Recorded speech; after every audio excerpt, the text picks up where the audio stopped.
લોકમત ન્યૂઝમાં આપનું સ્વાગત છે। વડોદરા શહેરમાં અકસ્માતોની વણઝાર યથાવત જોવા મળી રહી છે। શહેર તેમજ હાઈવે પર દરરોજ નાના મોટા અકસ્માતોની ઘટનાઓ સામે આવી રહી છે। આ વચ્ચે આજે વહેલી સવારે કપુરાઈ ચોકડી પાસે વધુ એક અકસ્માત સર્જાયો હતો। પ્રાપ્ત માહિતી મુજબ રસ્તા પર ઊભેલી ટ્રકની પાછળ એક આઈસર ગાડી ધડાકા સાથે અથડાઈ ગઈ હતી। પ્રાથમિક માહિતી પ્રમાણે આઈસરના ચાલકને ડ્રાઇવિંગ દરમિયાન જોકું આવી જતા તેણે ગાડી પરનો કાબુ ગુમાવ્યો હતો, જેના કારણે ગાડી આગળ ઊભેલી ટ્રકમાં ઘૂસી ગઈ હતી। અકસ્માતમાં આઈસર અને ટ્રક બંનેને નુકસાન થયું હતું। જો કે સદનસીબે આ ઘટનામાં કોઈ મોટી જાનહાનિ થઈ નથી। આ ઘટનાને લઈને આસપાસના વિસ્તારમાં થોડા સમય માટે ટ્રાફિકની સ્થિતિ પણ સર્જાઈ હતી। વારંવાર બની રહેલા આવા અકસ્માતોને કારણે વાહનચાલકોને સાવચેતી રાખવાની અપીલ પણ કરવામાં આવી રહી છે।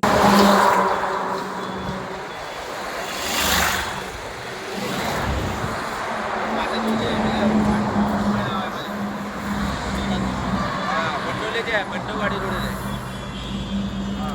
कंप्लीट लाइट मार दे रहे हैं। नंबर चेक कर दीजिए।